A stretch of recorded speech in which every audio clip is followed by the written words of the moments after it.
नमस्कार, मैं हूं मनोज सनी एंड इम्पैक्ट में आपका स्वागत है। विषय है टिकट का टेंशन। वैसे तो अभी टेंशन शुरू हुआ है, भारतीय जनता पार्टी हो या कांग्रेस। अब नगर सरकार की बारी है, उसके बाद पंचायत के चुनाव होंगे, लेकिन दोनों ही दल इस बार इस तैयारी में है कि नए लोगों को मौका दिया जाए। और ये वो लोग होंगे जिन्हें खुद वहां की समिति तय करेगी। पर भारतीय जनता पार्टी में कुछ अलग है, क्योंकि बीजेपी का संगठन ही इस पर काम करता है। और हमने देखा है, याद करिए आप, टीम बीडी में परिवर्तन होते हुए देखा। उसके बाद वैभव पवार इंतजार कर रहे हैं कि किन लोगों को अपनी टीम में शामिल किया जाए। ऐसे कई मोर्चे हैं जिनकी टीम अभी तक नहीं बनी है। लेकिन नगर सरकार में आखिर किसको मिलेगा टिकट? क्या सरकार की जो बात है भारतीय जनता पार्टी की, वो ये भी देख रही है कि विकास के साथ उन लोगों का चयन किया जाए, नई पीढ़ी को आगे बढ़ा जाए? क्योंकि हमें याद है 2 दिन पहले जब बीडी शर्मा जी से बात हो रही थी, उन्होंने बहुत स्पष्ट कह दिया है कि अब हम वर्तमान की जो भारतीय जनता पार्टी है वो आगामी 10 साल की तैयारी कर रही है। यानी ऐसे लोगों को मौका देना है जो 10 साल तक राजनीति में बने रहे और भारतीय जनता पार्टी का झंडा लहराते रहे, फहराते रहे। पर सवाल यही है कि यदि फिर नए लोगों को मौका मिलेगा तो एक टेंशन भी खड़ा होगा। पर कुछ कड़े निर्णय लेना पड़ते हैं, और इसी तरह कांग्रेस के अंदर भी दिखाई दे रहा है। तो दोनों जगह तकरार है, क्योंकि सीनियर लोग ये उम्मीद लाकर बैठे होंगे कि मेरे बेटे को टिकट मिल जाएगा, मेरे रिश्तेदार को टिकट मिल जाएगा, चाहे कांग्रेस में हो या बीजेपी में। लेकिन काटना है दोनों तरफ। जब टिकट कटेंगे, नए लोगों को मिलेगा, तो फिर यहां टिकट पर तकरार भी दिखेगी। और यही हमारा आज का विषय है, टिकट पर टेंशन। तो हम बात कर रहे हैं आज कि कैसे मिलेगी प्राथमिक।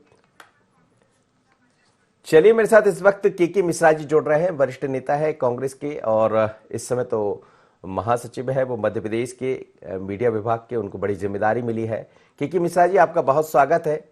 हम देख रहे हैं कि उपचुनाव की बात नहीं करूंगा मैं यहां पर, लेकिन हर रास्ता एक नए तरीके से तय करना होता है। भारतीय जनता पार्टी अपनी तैयारी में है, कांग्रेस अपनी तैयारी में है, लेकिन टिकट का टेंशन होगा, क्योंकि आप लोग भी बराबर ये कह रहे हैं कि नए लोगों को मौका दिया जाएगा और जो समिति, स्थानीय समिति होगी, वो टिकट तय करेगी। तो फिर टिकट पर तकरार भी दिखाई देगी। देखिएगा, जो भी राजनैतिक दल बृहद पैमाने पर या बृहद स्तर पर अपनी भूमिका प्रदेश या देश में दर्ज कराते हैं, वहां टिकट वितरण एक बहुत बड़ी समस्या होती है। मगर यह भी सच है कि जब हमने नई लीडरशिप को पैदा करने की कोख ही खत्म कर देंगे तो राजनैतिक दल अधिक दिनों तक अपना उत्थान नहीं कर पाएंगे। तो ऐसी स्थितियों में हर राजनीतिक दल को, चाहे भाजपा हो या कांग्रेस हो, कड़े निर्णय लेना चाहिए और हम लेंगे। जी जी, लेकिन जैसा आप कह रहे हैं कड़े निर्णय लेंगे, पर इस निर्णय के बीच में आपने खुद माना है इस बात को कि बहुत टेंशन होता है, कई सारे लोग। और आजकल तो एक और नई चीज बन गई है कि जो नेता आता है, आगे चलकर विधायक मंत्री बनता है, तो वो चाहता है कि इसी बहाने, क्योंकि ये पहला रास्ता होता है, पहली सीढ़ी होती है जब पार्षद से लेके आगे तक पहुंचते हैं युवा या बाकी जो नेता है वो बनते हैं। तो जो सीनियर लोग हैं उनका दबाव भी रहेगा। कैसे इस चीज को दूर कर पाएंगे, खासकर आपके कांग्रेस के भीतर? मनोज जी, देखिएगा कि पहली बात तो यह है कि पूरी जिंदगी ही एक अपने आप में जोखिम है। जब जिंदगी को हम जोखिम मानकर जीते हैं तो राजनीतिक निर्णयों में हमें त्वरित निर्णय लेना चाहिए और समन्वय बैठाकर। ऐसा नहीं है कि किसी व्यक्ति ने सोच लिया कि मुझे मेंबर ऑफ पार्लियामेंट बनना तो बनेगा ही। हमारे सोचने से कुछ नहीं होगा, बहुत कुछ निर्णय पार्टी तय करेगी। और जब नई लीडरशिप हमें पैदा करना है तो कड़वे निर्णयों के साथ जनता के बीच हम जाएंगे और पुरानी पीढ़ी को भी सम्मानजनक स्थान पर पार्टी उपयोग करेगी। और क्योंकि नई लीडरशिप यदि पैदा नहीं होगी तो इस प्रदेश का भविष्य क्या होगा? शून्यता आएगी। लीडरशिप पैदा नहीं होने के कारण नौजवान जो है, नौजवान अपने आप को बट्ठर महसूस करेगा। तो उसकी सक्रियता को, उसकी लोकप्रियता को उस क्षेत्र में भुनाने के लिए एक बेहतर से बेहतर रणनीति कांग्रेस पार्टी ने बनाई है, हमारे अध्यक्ष माननीय कमलनाथ जी ने, और हम उसे अंजाम देंगे। जी, योगीराज योगेश जी मेरे साथ जुड़ रहे हैं, वरिष्ठ पत्रकार है। योगीराज जी, हम देख रहे हैं कि भारतीय जनता पार्टी और कांग्रेस दोनों, बीजेपी ने तो हमने देखा टीम बीडी की बात करें या फिर बाकी जगह जो नियुक्तियां हुई है उसमें एक नई पीढ़ी को बढ़ावा दिया है। बल्कि बीडी शर्मा से जब मेरी बात भी हो रही थी तो वो कह रहे थे कि हम आगामी 10 साल तक की तैयारी लेकर चल रहे हैं, कैसे नए लोगों को मौका दें। पर अब बारी है नगर निगम चुनाव में टिकट की, तो टिकट का टेंशन दोनों तरफ होगा, क्योंकि दोनों नई तरीके से नए लोगों को मौका देना चाहते हैं। नहीं, देखिए, समय की तो मांग आज की यही है कि आप नए लोगों को कितनी जिम्मेदारी देते हैं। लेकिन बस यही होता है कि ये इतना आसान नहीं होता। कहने में बहुत अच्छा लगता है और सारे दल ये कहते हैं कि हम नए लोगों को मौका देंगे, नए लोगों को मौका मिलना भी चाहिए। लेकिन ये बिल्कुल ऐसा होता है जैसे कि रस्सी पे चलना एक तरह से, तो बहुत कठिन काम होता है, ये इतना आसान काम नहीं होता। और सबसे बड़ी बात क्या है कि आप ये देखो, बीते कुछ दिनों में जैसे पहले कॉलेज के चुनाव होते थे तो वहां से एक लीडरशिप तैयार हो जाया करती थी, लेकिन अब कॉलेज के चुनाव में प्रत्यक्ष प्रणाली लागू हो गई है, तो एकदम से वो जो एक कैरेक्टर डेवलप हो जाता था पार्टी के लिए, वो अब बंद हो गया। तो ले दे के देखा जाए तो नगरीय निकाय चुनाव जो है वो एक तरह से एक पाठशाला भी होते हैं, आपके लिए एक तैयारी भी होते हैं। तो इसमें इन चुनाव में यदि आप नए युवाओं को मौका देंगे तो ज्यादा पार्टी के लिए भी हितकारी होगा। लेकिन होता बस यही है कि आप केवल नए के दम पर नैया पार नहीं लगा सकते, आप वरिष्ठों को दरकिनार नहीं कर सकते। आप देखो यहाँ नगर निगम भोपाल की आप बात कर लें, कई लोग ऐसे हैं जो पिछले लगातार 5 बार से चुनाव जीत रहे हैं, ऐसे कई पार्षद हैं जी। तो उनका एक अपना तजुर्बा है, नए लोगों का अपना एक तजुर्बा है। तो एकदम से आप ऐसा भी नहीं हो सकता कि बिल्कुल अनुभवी लोगों को आप बिल्कुल काट दें। और फिर दूसरा, जब ये सारी बातें तो होती है, लेकिन अंत में होता यही है कि जब भी टिकट तय किए जाते हैं तो सबसे बड़ा फार्मूला उसमें यही आता है कि हम जीतने वाले आदमी को टिकट देंगे। अब जीतने वाला कौन होगा, वो युवा होगा कि वरिष्ठ होगा, ये फिर एक नई चुनौती बन के सामने आ जाता है। क्योंकि हर आदमी, हर पार्टी ये चाहती है कि किसी भी तरीके से जीत हासिल हो। तो फिर ये सारे क्राइटेरिया जिनकी जो बात हो रही है, ये सारे क्राइटेरिया एक तरफ चले जाते हैं। तो ये बड़ा कठिन काम है। जी जी जी, बिल्कुल आप सही कह रहे हैं। चलिए, मेरे साथ के मिश्रा जी जुड़े हैं, भारतीय जनता पार्टी के मेहमान। जब जुड़ेंगे तो उनसे ही बात करूंगा, मैं किसी कारणवश नहीं जुड़ पा रहे। के मिश्रा जी, जैसा आप देख रहे हैं, आप लोग सब वो हैं जो कॉलेज की राजनीति से यहां तक पहुंचे और फिर यहां जगह भी बनाई। और ऐसे आप नहीं बल्कि बहुत लोग हैं, खासकर कांग्रेस के भीतर तो उस समय अलग एक राजनीति चला करती थी, बाद में भारतीय जनता पार्टी में भी एबीपी आ गई। पर अब ये जो नया रास्ता तय होता है वो नगरीय निकाय से ही तय होता है। नहीं, निश्चित तौर पर योगी जी ने बहुत अच्छा प्रश्न किया है। कॉलेज पॉलिटिक्स से जो लोग निकले, हम लोग तो प्रत्यक्ष और अप्रत्यक्ष दोनों चुनाव प्रणाली से लेकर कॉलेज यूनिवर्सिटी तक के इलेक्शन जीतते थे। आज जितना भी हमें ईश्वर ने दिया है उस राजनीति के बल पर ही दिया है, क्योंकि वो पौधशाला से हम लोगों ने शिक्षित होकर अपनी एंट्री पार्टी के भीतर कराई थी। और भारतीय जनता पार्टी में भी कमोबेश कई लीडर ऐसे हैं जो लोग आज छात्र नीति से आकर अपना मुकाम बनाए हुए हैं। मगर आधुनिक युग की और उस युग की सभ्यता को दृष्टिपात करते हुए जब युग बदल चुका है, हम लोगों के समय पर 70 के दशक में एक अलग युग था। आज व्हाट्सएप, नेट, इंटरनेट, इनका एज है जी।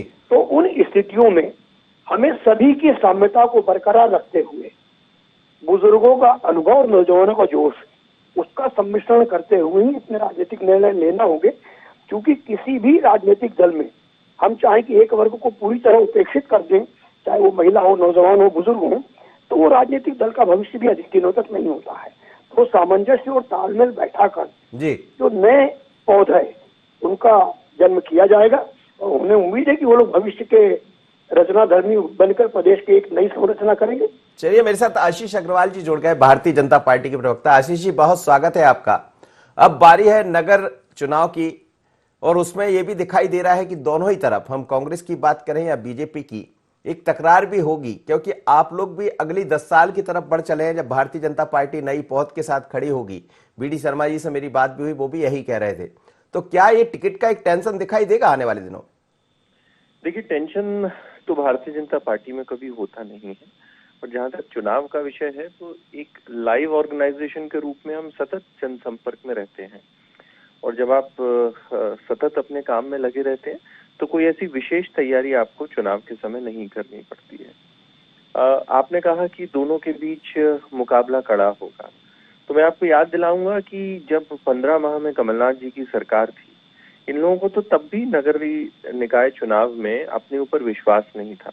इसीलिए तो उन्होंने महापौर को सीधे पद्धति से ना कराने का निर्णय लिया था चुनाव को। तो इससे बहुत स्पष्ट है कि कांग्रेस को ना जब वो सरकार में थी तब स्वयं पे भरोसा था और आज तो हो ही नहीं सकता। वैसे 28 उपचुनावों के बाद मुझे ऐसा लगता है कि रही सही कसर कांग्रेसियों के मन से अब हट गई होगी। आदरणीय के मिश्रा जी मेरे अच्छे मित्र हैं, बड़ा सम्मान करता हूँ, और उन्होंने ठीक बात कही है कि ठीक है, कांग्रेस अब अपनी नई पीढ़ी को लाने का प्रयास कर रही है। परंतु कितना सफल हो जाएगा ये हमें इतिहास में किए गए जितने भी कांग्रेसियों के द्वारा इस तरह के प्रयास हैं और उनके जो प्रतिफल रहे हैं उससे हमें समझ आ सकता है। अगर दूसरी पीढ़ी आएगी तो भूरिया जी की दूसरी पीढ़ी आएगी, कमलनाथ जी की दूसरी पीढ़ी आएगी, दिग्विजय सिंह जी की दूसरी पीढ़ी आएगी, तो दूसरी और पहली पीढ़ी में कांग्रेस में कोई बहुत अंतर नहीं होता।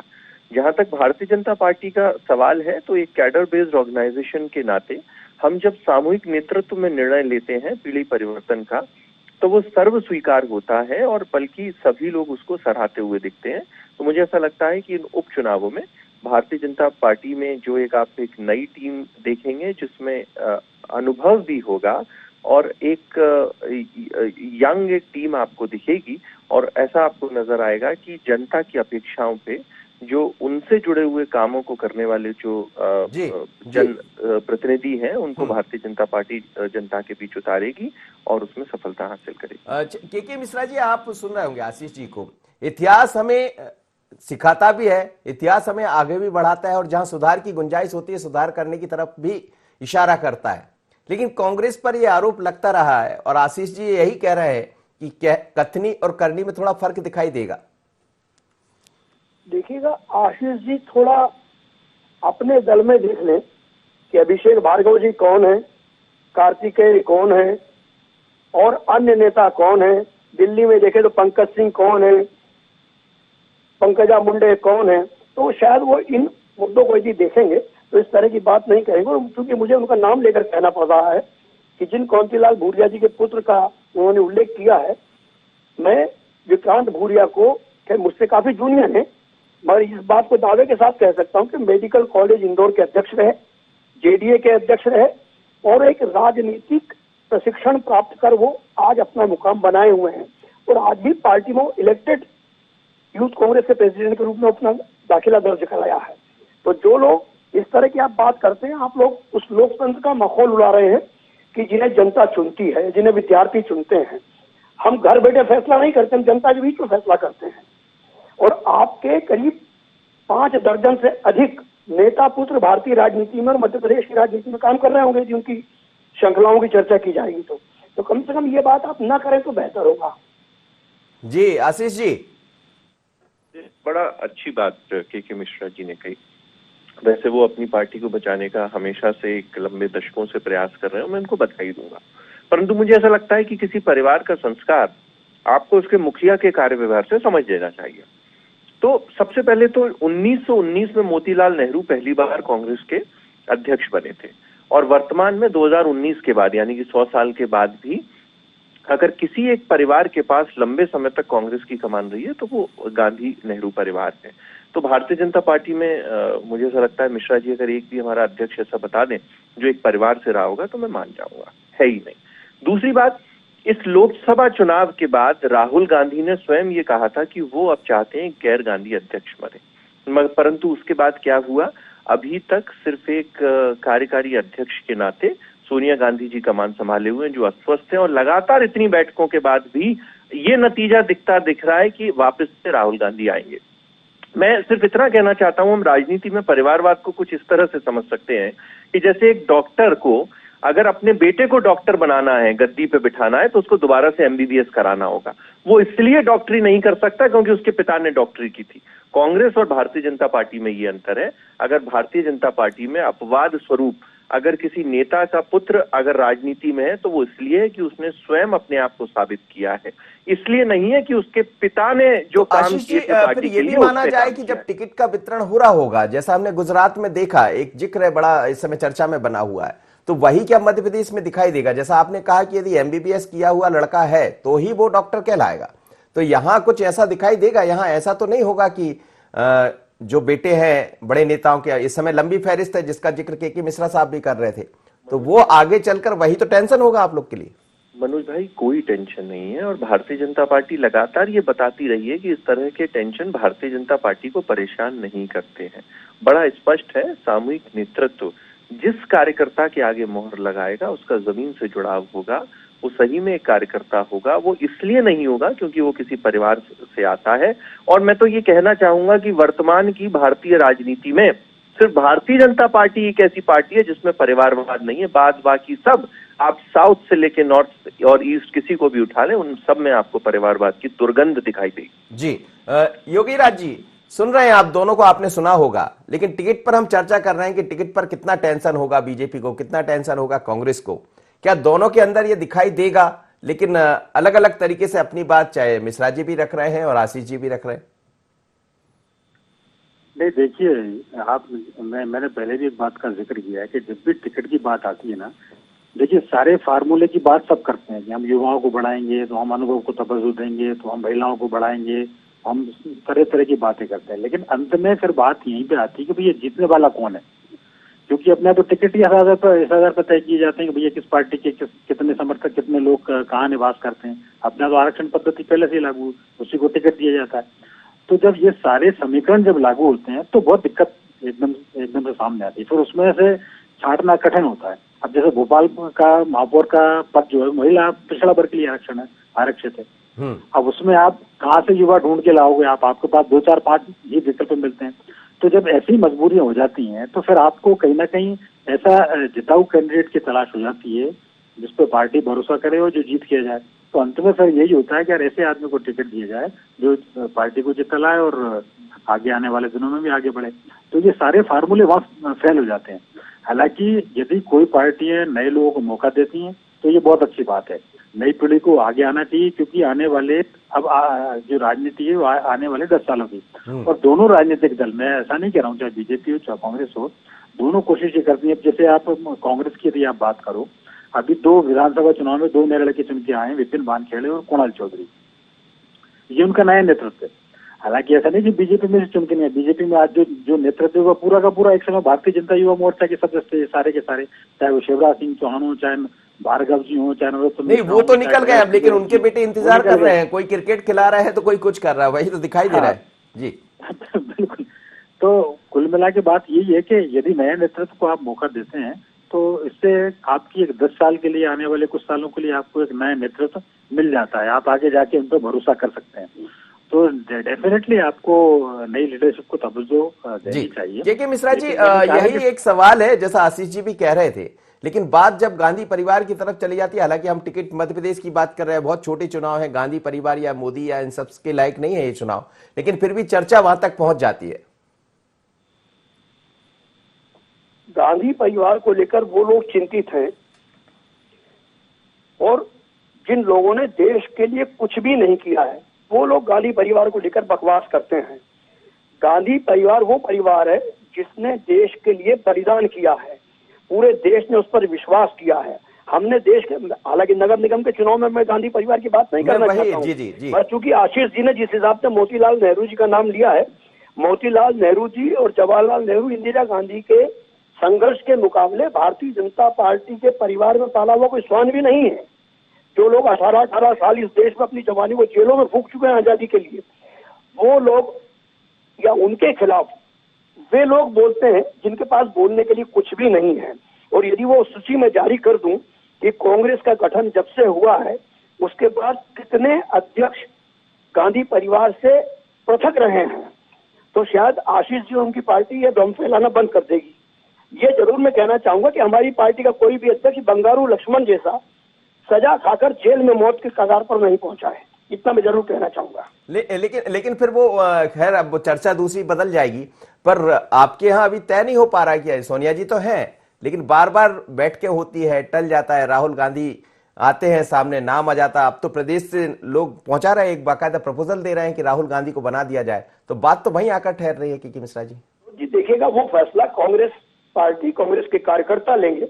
हमारे लिए भी 5 राज्यों के उपचुनावों की प्राथमिकता है जी। ये भारतीय जनता पार्टी तय करेगी कि हमारी सोनिया गांधी कब तक अध्यक्ष रहेंगी, राहुल गांधी कब बनेंगे या तीसरा व्यक्ति कब बनेगा, ये तो हमें फैसला करना है, हमारा आंतरिक मामला है। लेकिन मध्य प्रदेश की तरफ ही मैं आ रहा हूं, यही सब चीजें आगे जाकर कोई किसी का, आप देखिए कि हमने देखा कमलनाथ जी जब आए तो फिर वहां से नकुलनाथ को सांसद बना दिया गया, टिकट मिल गया, दूसरे लोग भी इंतजार कर रहे होंगे, ऐसे कई सारे नाम, ये बीजेपी में भी है। हम कहेंगे कि कैलाश विजयवर्गीय जी के बेटे को टिकट मिल गया, ये भी सच है, लेकिन इन सब चीज से निकलने का रास्ता क्या है? देखिए, यदि किसी व्यक्ति, डॉक्टर का बेटा डॉक्टर बनता है तब तो भारतीय जनता पार्टी को कष्ट नहीं होता है, इंजीनियर का बेटा इंजीनियर बनता है, भारतीय जनता पार्टी को कष्ट नहीं होता है, IAS IPS के बेटे और उनके बेटे तो जिलों में, बड़े बड़े जिलों में कलेक्टर भी बन जाते हैं प्रभावों के कारण, तब भारतीय जनता पार्टी को कष्ट क्यों नहीं होता? तब मुख्यमंत्री जी उस लिस्ट को क्यों नहीं रोकते हैं कि अमुक व्यक्ति का बेटा कलेक्टर इस जिले में पदस्थ हो गया है? तब भारतीय जनता पार्टी के पेट में मरोड़े क्यों नहीं आते हैं? सिर्फ कांग्रेस को लेकर भी चिंतित और दुखी क्यों होती है? जी आशीष जी। देखिए मनोज जी, मैं बड़े सम्मान के साथ बात करता हूं, परंतु ना जाने मेरे कांग्रेस मित्र क्यों अपने शब्दों की मर्यादाओं को तोड़ देते हैं। तो सबसे पहले तो उन्होंने मोतीलाल जी और जवाहरलाल जी के बड़े बलिदानों का जिक्र किया। तो उस समय के एक बड़े मशहूर शायर थे अकबर इलाहाबादी।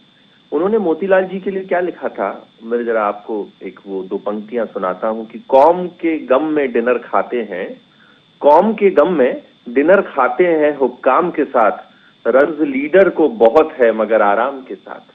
तो ये दो लाइनें अपने आप में इस नेहरू और नकली गांधी परिवार ने जो इस देश के साथ योगदान किया उसको बताती हैं। कांग्रेसी जरा इतिहास को ढंग से खंगालें। दूसरी बात, ये जो कहते हैं कि उन्होंने क्या किया, इस देश का जो स्वतंत्रता का आंदोलन था वो एक नाम के अंडर लड़ा गया, परंतु उसमें देश के असंख्य, चाहे वो संघ के स्वयंसेवक हो या इस देश के तरह तरह के संगठनों से जुड़े हुए लोग थे। तो मुझे ऐसा लगता है कि सारी की सारी स्वतंत्रता संग्राम सेनानियों का जो पुण्याई खाने का जो कांग्रेस ने काम शुरू किया है उसको बंद कर देना चाहिए। बड़ा अच्छे से के मिश्रा जी कह रहे थे कि डॉक्टर का बेटा डॉक्टर बनता है तो दर्द नहीं होता। वही तो मैं कहना चाह रहा हूं साहब, डॉक्टर का बेटा डॉक्टर बनता है तो दोबारा से एमबीबीएस करता है। आप बताओ ना, तुम्हारे राहुल गांधी ने कौन सी एक डिग्री हासिल की है, कौन सा एक चुनाव जीता है? बल्कि उन्होंने तो अपनी परंपरागत अमेठी की सीट भी उन्होंने खो दी। और वो करते क्या है, जब देश में महत्वपूर्ण जब चर्चाएं होती हैं तो वो छुट्टियां मनाते हैं, कभी बैंकॉक में मनाते हैं, कभी इटली में मनाते हैं। चर्चा ये भी आई कि कैलाश सारंग जी के बेटे विश्वास सारंग बन जाते हैं विधायक, आकाश विजयवर्गीय जी के बेटे, माफ करिए, कैलाश जी के बेटे आकाश जी बन जाते हैं विधायक, ये भी चर्चा आई।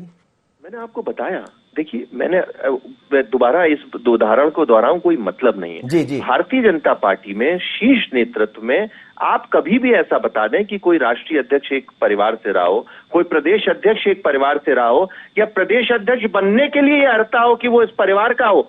और इन्होंने जो कहा कि राहुल गांधी या गांधी परिवार में से कितने अध्यक्ष रहे, अरे उसके बाद तो आई से लेके जेड तक और ए से लेके जेड तक जितनी कांग्रेस बनी, के मिश्रा जी को वो भी भान होना चाहिए। तो सच्चाई ये है कि आईने में जितना हमारा कुरूप चेहरा दिख रहा है उसको हम नकारे नहीं, स्वीकारें कि हाँ परिवारवाद से हम ग्रसित। मतलब ये मान लिया जाए आशीष जी कि नए लोगों को मौका मिलने वाला है नगर निगम के चुनाव में, मिलेगा। भारतीय जनता पार्टी की रीति नीति रही है, बल्कि भारतीय जनता पार्टी एक ऐसी पार्टी है जो एक बूथ कार्यकर्ता को लेकर राष्ट्रीय अध्यक्ष तक बना देती है। कांग्रेसियों ये ना कभी कर पाएंगे और ना करने की सामर्थ्य रखते हैं। जी योगी राज जी, अंतिम प्रतिक्रिया आपसे चाहूंगा मैं। देखिए मनोज जी, असल में है क्या कि आप इसमें कोई दो राय नहीं है, यदि आप डॉक्टर का बेटा डॉक्टर बनता है किसी को दिक्कत नहीं होती। चुनाव जीत के भी कोई आ रहा है तो किसी को प्रॉब्लम नहीं, चाहे किसी का लगा। दिक्कत कहाँ होती है, अब जैसे मध्य प्रदेश में जयवर्धन सिंह कैबिनेट मिनिस्टर बने, वो इसलिए नहीं बने कि बहुत काबिल थे, वो सिर्फ कैबिनेट मिनिस्टर इसलिए बन गए कि वो दिग्विजय के लड़के थे, क्योंकि उनसे जो वरिष्ठ कई लोग थे इस पार्टी में, लक्ष्मण सिंह खुद उनसे ज्यादा वरिष्ठ थे। तो यहाँ आके दिक्कत हो जाती है। आप एक हद तक तो किसी को आप टेका लगा सकते हो, लेकिन जब आगे जाके भी फिर वो चलता है तो फिर दिक्कत हो जाती है। आप डेफिनेटली आप चुनाव जीत के आइए, संघर्ष करके आइए, चाहे बीजेपी वाले हैं चाहे कांग्रेस वाले हैं, तो कोई दिक्कत नहीं। लेकिन भेदभाव वहां शुरू हो जाता है कि आप कई वरिष्ठों को दरकिनार कर फिर यंग लोगों को एकदम से मौका दे देते हैं, और उनको मौका सिर्फ उनकी काबिलियत की वजह से नहीं मिलता, उनको मौका परिवारवाद की वजह से ही मिलता है। इसमें थोड़ा सा ऑब्जेक्शन होता है। संघर्ष करके आप आइए, इसमें कोई दिक्कत नहीं है। और ये तो चाहे कांग्रेस हो चाहे बीजेपी हो, सब दावे करते हैं कि हम परिवारवाद को मौका नहीं देते। सब में है, सबके लड़के नए आके वही नेता का बेटा नेता ही करते हैं, चुनाव लड़ते हैं और आगे आते हैं, तो किसी को कोई दिक्कत नहीं। मैंने कहा बस थोड़ा सा प्रॉब्लम वही आती है कि वहां फिर वरिष्ठ उनको क्या लगता होगा, जो 5 बार के एमएलए हैं, 6 बार के एमएलए हैं, उनको मंत्री नहीं बनाया जाता, और एक नए लोगों को आप मंत्री बना देते हैं। तो मौका जरूर दें आप, लेकिन उसमें एक लिमिट तक मौका दें, और फिर उसमें ये देखा जाए कि वरिष्ठों की कहीं उपेक्षा ना हो जाए। चलिए, बहुत बहुत धन्यवाद आप सभी मेहमानों को मेरे साथ जुड़े। लेकिन टिकट पर टेंशन होगा इसीलिए क्योंकि अब पीढ़ी परिवर्तन का समय है। बात भारतीय जनता पार्टी की हो या कांग्रेस की, कांग्रेस में ये जरूर अभी दिखाई दे रहा है कि कमलनाथ जी सभी पदों पर बने हुए हैं और यही सवाल भारतीय जनता पार्टी बार बार उठाती है। लेकिन कमलनाथ ये कह चुके हैं कि इस बार के टिकटों का वितरण कुछ अलग होगा और इंदौर में देखने को मिला जब पहले से महापौर के प्रत्याशी संजय शुक्ला को घोषित कर दिया गया। तो क्या ऐसा मध्य प्रदेश में अन्य स्थानों पर भी दिखाई देगा? लेकिन ये चैलेंज रहेगा कांग्रेस बीजेपी के लिए कि यदि नेता पुत्रों को जगह नहीं देते हैं या पीढ़ी परिवर्तन की तरफ आप बढ़ रहे हैं, 10 साल की बीजेपी 10 साल की कांग्रेस आगामी 10 सालों की दिखाई देती है, तो फिर टिकट पर टेंशन भी होगा और तकरार भी होगी। और यही तो चर्चा का विषय था। इतना ही, मुझे दीजिए इजाजत, बने रहिए N24 पर।